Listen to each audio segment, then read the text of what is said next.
Good afternoon all of you. आज हम एक महत्वपूर्ण टॉपिक पर चर्चा कर रहे हैं जिसका नाम है फ्लेंडर की कक्षागत अंतःक्रिया विश्लेषण विधि। कक्षागत अंतःक्रिया को जानने वाली वह विधि जो फ्लेंडर नामक विद्वान ने प्रतिपादित की, उसका नाम रखा गया फ्लेंडर पर ही आधारित कि फ्लेंडर की अंतःक्रिया विश्लेषण विधि। फ्लेंडर मिनीसोटा विश्वविद्यालय के प्रोफेसर थे। मिनीसोटा विश्वविद्यालय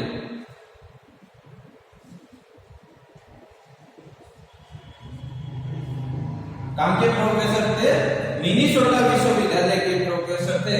उन्होंने 1950 से लेकर 1959 तक कक्षा में होने वाले व्यवहार को जांचने परखने, उसका मूल्यांकन करने के लिए एक विधि का प्रतिपादन किया और उसी के नाम पर उस विधि को आज हम जानते हैं फ्लेंडर की अंतःक्रिया विश्लेषण विधि के नाम से। देखो, जब एक अध्यापक क्लास में आता है और उस के आने के बाद क्लास के अंदर जिस प्रकार का भी वह व्यवहार करता है, चाहे वह बच्चों को बताने के लिए मनोरंजन के साथ किसी प्रकार का व्यवहार कर रहा है या श्यामपट पर किसी प्रकार का व्यवहार कर रहा है, किसी भी प्रकार का वो क्लास के अंदर क्लाइमेट बना रहा है, उसको हम कक्षागत व्यवहार कहते हैं। जब हम कक्षागत व्यवहार की बात करते हैं, एक शिक्षक के कक्षागत व्यवहार में दो प्रकार का व्यवहार होता है। शिक्षक का व्यवहार, एक को कहते हैं प्रभावी शिक्षक व्यवहार,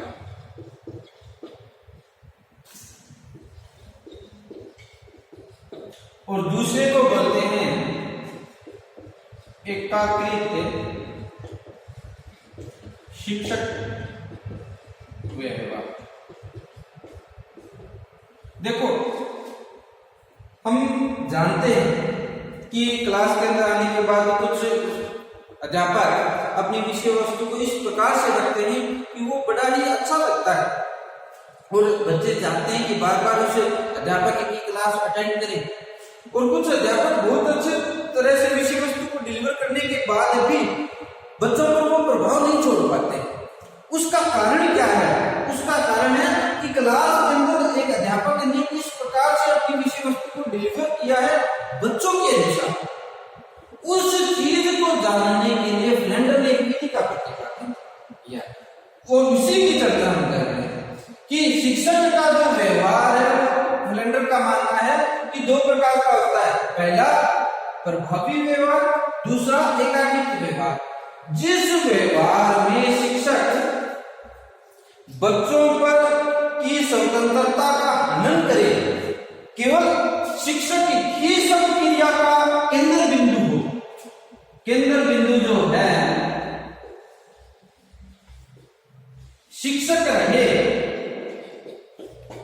प्रजातांत्रिक व्यवहार ना हो या कहें अप्रजातांत्रिक व्यवहार,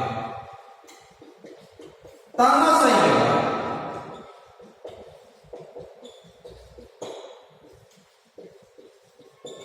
शिक्षक बार बार बच्चों पर ही कोई क्रिया थोपे, उस प्रकार के व्यवहार को फ्लेंडर ने क्या नाम दिया? प्रभावी शिक्षक व्यवहार, जिसमें कक्षा के व्यवहारों का केंद्र बिंदु अध्यापक रहता है। अध्यापक के अनुसार ही बच्चे सारी क्रियाओं का संचालन करते हैं। उस प्रकार के व्यवहार को क्या कहते हैं? प्रभावी व्यवहार। दूसरा, एक शिक्षक के द्वारा प्रजातांत्रिक व्यवहार, जिसमें स्वतंत्रता हो,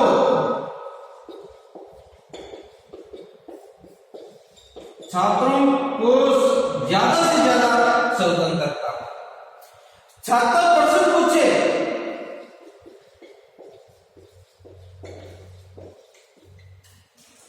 छात्र कक्षा का केंद्र बिंदु हो,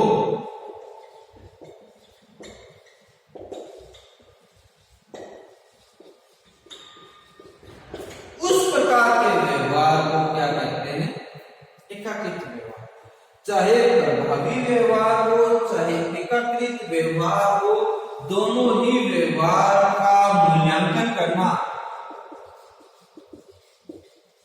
उसका विश्लेषण करना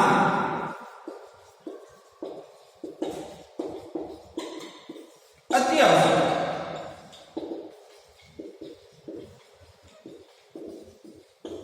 क्यों? क्योंकि उसके अंदर क्या किया जा सके? सुधार किया जा सके। दोबारा रिपीट करता हूं कि एक शिक्षक के व्यवहार में सुधार करने के लिए जरूरी है कि उसका मूल्यांकन किया जाए, जरूरी है उसका विश्लेषण किया जाए। जिस मूल्यांकन और विश्लेषण का प्रतिपादन फ्लेंडर के द्वारा किया गया, फ्लेंडर के नाम पर ही उस विधि का नामांकन किया गया, फ्लेंडर की अंतःक्रिया विश्लेषण विधि। क्लियर है इतनी बात? देखो, जब हम कक्षा के अंदर कक्षा के व्यवहार को जानने के लिए मूल्यांकन विधि का प्रयोग करते हैं, तब दो प्रकार की विधि मुख्यतः सामने रहती है। नंबर 1 परंपरागत अंतःक्रिया विश्लेषण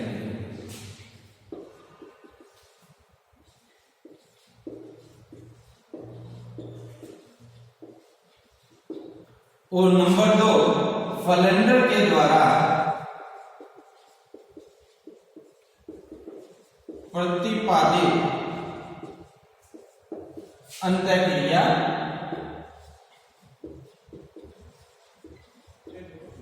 विश्लेषण विधि। इन दोनों में अंतर क्या है? इसके अंदर टिप्पणी की जाती है। क्या की जाती है? परंपरागत विधि के अंदर किसी भी प्रकार के व्यवहार पर टिप्पणी की जाती है। इस अध्यापक का व्यवहार सकारात्मक था, इसका व्यवहार नकारात्मक था, ये बच्चों को व्याख्या कर रहा था, ये उदाहरण दे रहा था आदि टिप्पणी के रूप में की जाती है। यहाँ पर फ्लेंडर के द्वारा शिक्षक के व्यवहार का क्रमबद्ध तथा प्रतिशत के रूप में क्या होता है? क्रमबद्ध एवं प्रतिशत के रूप में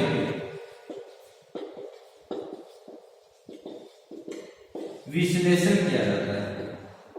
मुख्यतः अंतर यह है, या मैं यूं कहूंगा तो सुधार कर इस बात को कि फ्लेंडर के द्वारा एक ऐसी अंतःक्रिया विश्लेषण विधि का प्रतिपादन किया जिसमें शिक्षक के व्यवहार का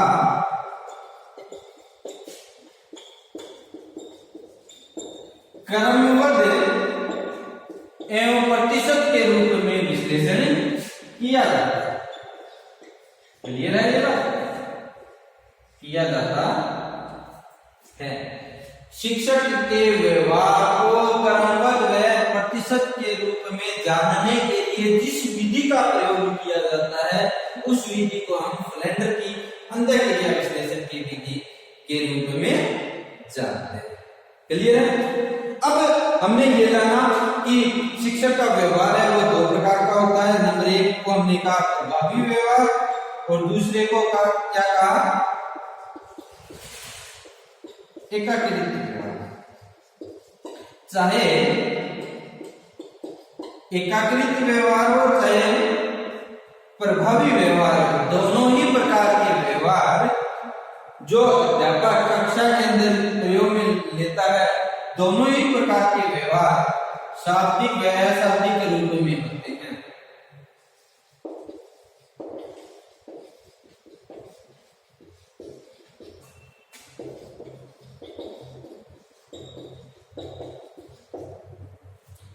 शाब्दिक और अशाब्दिक दोनों ही रूप में एक अध्यापक क्लास के अंदर व्यवहार करता है।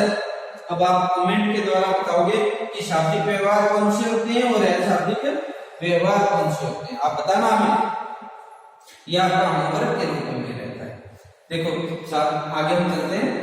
शाब्दिक व्यवहार और अशाब्दिक व्यवहार को फ्लेंडर ने केवल एक शाब्दिक व्यवहार अपनी कक्षागत अंतःक्रिया विश्लेषण विधि में स्वीकार किया। अशाब्दिक व्यवहार को फ्लेंडर है वह छोड़ देता है। क्या करता है? वह इस व्यवहार को छोड़ देता है, इसका विश्लेषण करेगा। कक्षागत व्यवहार के अंदर जो शाब्दिक व्यवहार है उसका विश्लेषण करने पर फ्लेंडर है वो जोड़ देता है। फ्लेंडर ये जानना चाहता है कि कक्षा के अंदर छात्र और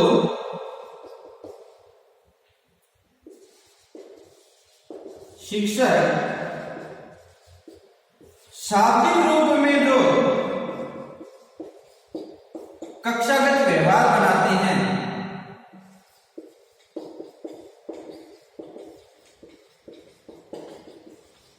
बनाते हैं या करते हैं उसका विश्लेषण किया जाए।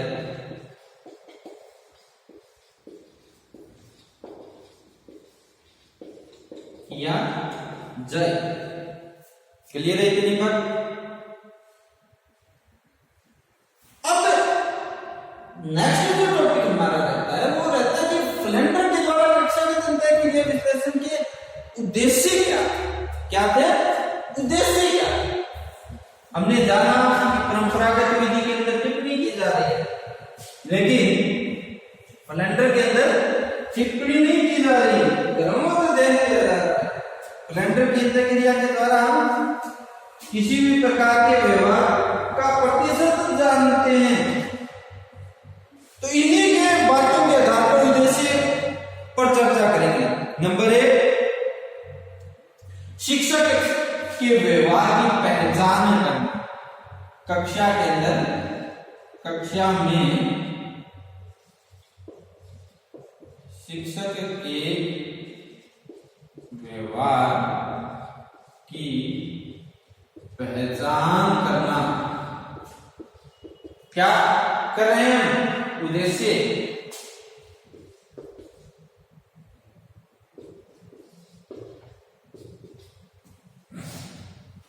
नंबर 2,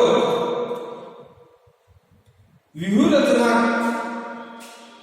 का निर्माण करना। कक्षागत व्यवहार के व्यूह रचना का निर्माण करना। और तीसरा और महत्वपूर्ण उद्देश्य है कक्षागत व्यवहार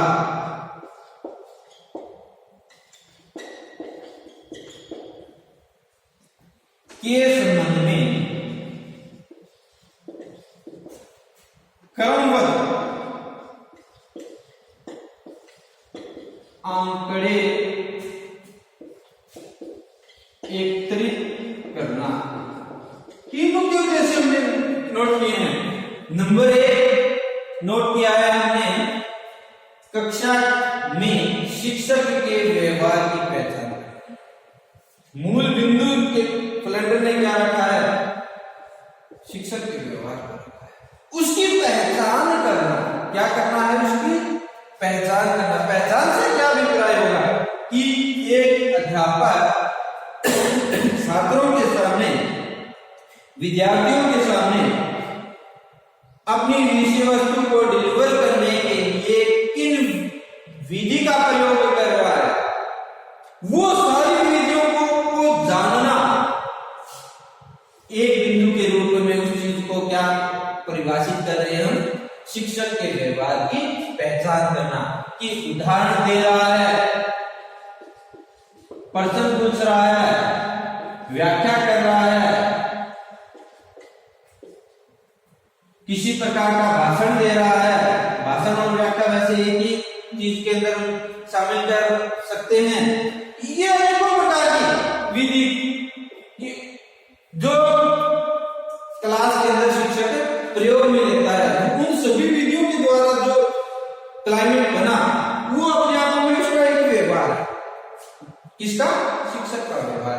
उन व्यवहारों की पहचान करना फ्लेंडर की अंतःक्रिया विश्लेषण विधि का उद्देश्य है। दूसरा हमने रखा है कक्षागत व्यवहार के व्यूह रचना। व्यूह जो शब्द है वो युद्ध पद्धति से लिया गया है। कहां से लिया गया?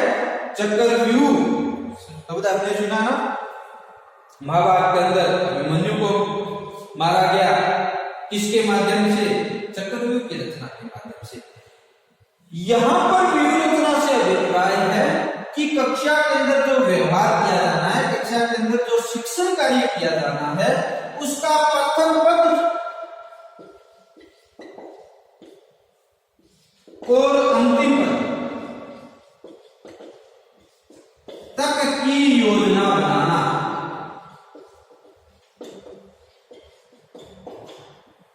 मैं सिंपल सी बात कहूं, पाठ योजना। क्या कहूं? पाठ योजना तैयार या पाठ योजना को जानना को कि उसकी पाठ योजना किस प्रकार की, किसकी? शिक्षक की। जो वो पढ़ा रहा है, जो वो व्यवहार कर रहा है, जो विषय वस्तु को डिलीवर कर रहा है, क्या वह अपने योजना के अनुसार कर रहा है या नहीं, स्टेप टू स्टेप चल रहा है या नहीं, उस चीज का निर्धारण करना, उस चीज का निर्माण करना, ताकि सही ढंग से उचित तरीके से विषय वस्तु को बच्चों तक पहुंचाया जा सके। दूसरा मुख्य उद्देश्य है। तीसरा कि अध्यापक के द्वारा जो कक्षा के अंदर व्यवहार किया गया, क्लास के अंदर जो वातावरण बना, उसके संबंध में क्रमबद्ध आंकड़े एकत्रित करना। मान लीजिए इससे अभिप्राय, इसका बोध किस प्रकार से हम कर रहे हैं कि एक अध्यापक आया, एक शिक्षक है, कक्षा में आता है,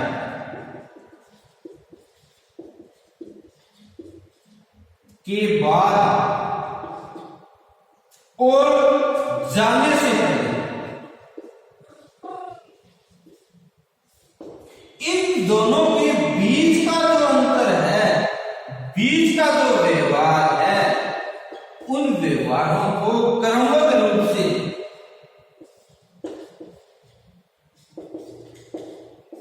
लिखना, ये चीज है। वास्तव में क्या चीज है? ये चीज है। अब देखो परंपरागत विधि में क्या था? परंपरागत विधि में ये था कि हमने टिप्पणी कर दी, हमने बता दिया कि क्लास के अंदर व्याख्या की गई, 40 मिनट का लेक्चर है या 40 मिनट में व्याख्या चली। कक्षा हमने ये कह दिया कि अध्यापक के द्वारा प्रश्न पूछा गया, अच्छा प्रश्न पूछा गया। क्या 40 मिनट प्रश्न पूछा गया था? हमने ये टिप्पणी के रूप में परंपरागत विश्लेषण विधि की बात कर रहा हूं, हमने ये कहा कि छात्र ने उत्तर दिए, क्या 40 मिनट उत्तर दिए? नहीं।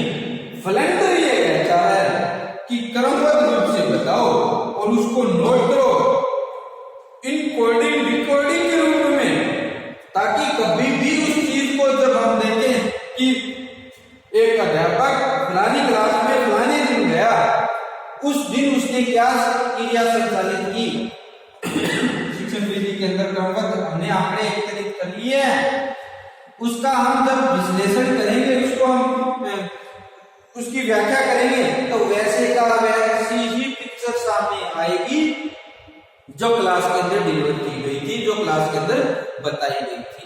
उस चीज को जानने के लिए या इस चीज को अच्छे तरीके से एकत्रित करने के लिए, इस चीज को क्रमबद्ध आंकड़े, उनसे कक्षा के अंदर जो व्यवहार किए गए, उस चीज को एकत्रित करने के लिए फ्लेंडर की अंतःक्रिया विश्लेषण विधि अपना उद्देश्य रखती है, अपना एम रखती है।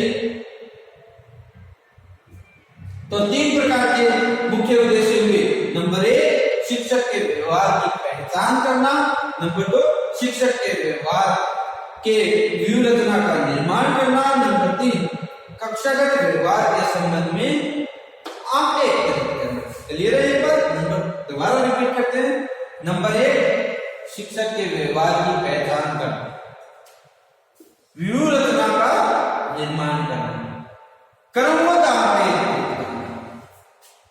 और ज्यादा फोकस काम पर रहेगा हमारा कि क्लास के अंदर जो भी घटित हुआ, जिस भी प्रकार का क्लाइमेट बना, उसके संबंध में हम क्रमबद्ध करेंगे, क्रमबद्ध रूप से आंकड़े एकत्रित करेंगे, ताकि बाद में जब भी हमें ये पता करना हो कि उसकी क्लास किस प्रकार से संचालित हुई, एक अध्यापक की क्लास किस प्रकार से संचालित हुई, उस अध्यापक की क्लास में और क्या सुधार किया जाना है, तो हमें वो सही पिक्चर सामने आ सके, वो सही आंकड़े हमारे सामने आ सके कि इस प्रकार का व्यवहार क्लास में रहा, ये सुधार और ज्यादा ढंग से किए जाए तो क्लासरूम में वो और ज्यादा प्रभावी रहेगी और ज्यादा अच्छी रहेगी।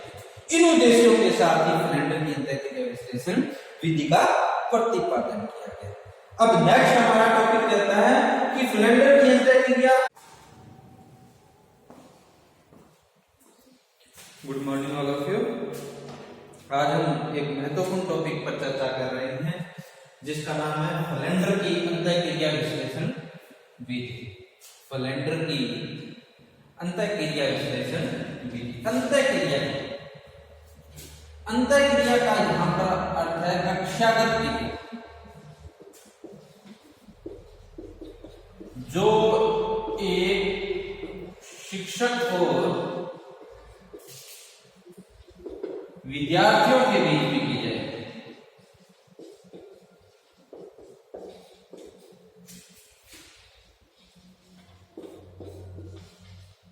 की जाने वाली क्रिया।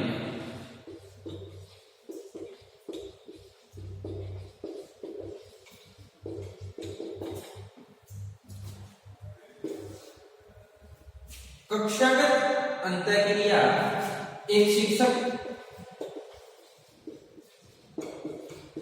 जो भी कक्षा में व्यवहार करता है,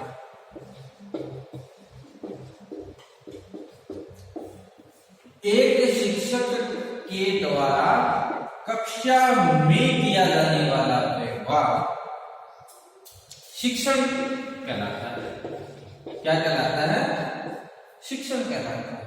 इस शिक्षण को करने के लिए वह कक्षा के अंदर छात्रों के साथ छात्रों के सहयोग से एक प्रकार का व्यवहार करता है, जिसको एक पाठ्यक्रम के सहारे संचालित किया जाता है।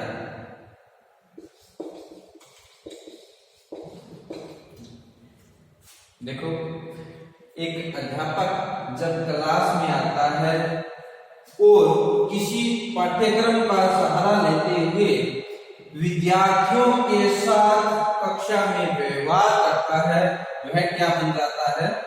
शिक्षक। इस शिक्षण को डिलीवर करने के लिए, इस शिक्षण को क्रियान्वित करने के लिए जिस भी प्रकार का व्यवहार किया जाए, जैसे उदाहरण देना, प्रश्न पूछना, व्याख्या करना,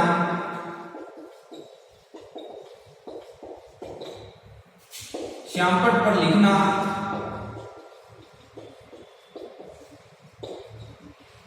आदि अनेकों प्रकार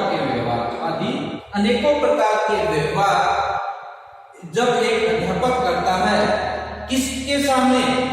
कक्षा के सामने या विद्यार्थियों के सामने, किसके सहयोग से? पाठ्यक्रम के सहयोग से क्या बन जाता है? वो शिक्षण बन जाता है। क्या बन जाता है? शिक्षण बन जाता है।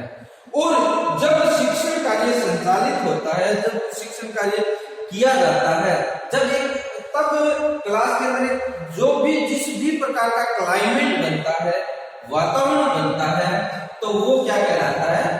कक्षागत क्रियाएं। क्या कहलाता है? कक्षागत क्रियाएं। इस कक्षागत क्रियाओं का विश्लेषण करने की जो विधि फ्लेंडर ने प्रतिपादित की। किसने? फ्लेंडर। फ्लेंडर एक अमेरिका के शिक्षाविद थे। उन्होंने मिनीसोटा विश्वविद्यालय में, किसमें?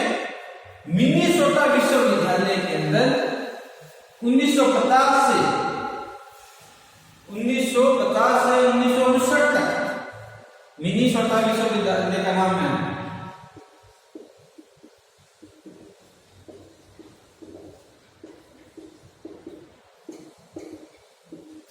उन्नीस सौ 50 से लगभग 9-10 साल तक कक्षागत अंतःक्रिया पर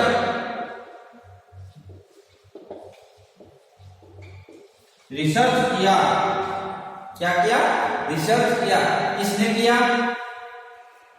फ्लेंडर ने किया। कहां किया? मिनीसोटा विश्वविद्यालय में किया। उसी के नाम से इस विधि का प्रतिपादन हुआ। कहा जाने लगा फ्लेंडर की अंतःक्रिया विश्लेषण। क्या कहा जाने लगा? फ्लेंडर की अंतःक्रिया। कौन से विश्वविद्यालय में संचालन इसका प्रतिपादन हुआ? मिनीसोटा विश्वविद्यालय। अब हम बात करते हैं कि कक्षागत अंतःक्रिया के विश्लेषण की क्यों जरूरत पड़ी, कि फ्लेंडर के सामने ऐसी क्या चुनौतियां आई कि उन्होंने अंतःक्रिया विश्लेषण नीति का प्रतिपादन करना पड़ा उनको। देखो, शिक्षक का व्यवहार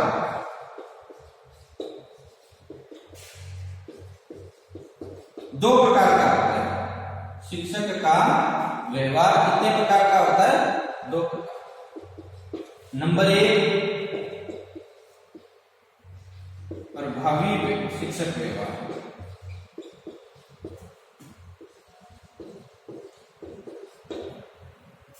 नंबर 2, एकीकृत शिक्षक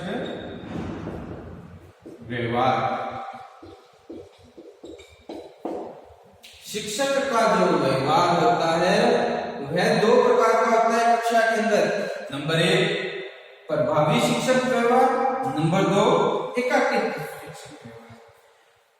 नंबर 1 की चर्चा कर लेते हैं हम पहले। प्रभावी शिक्षक व्यवहार वह व्यवहार जिसमें स्वतंत्रता हो।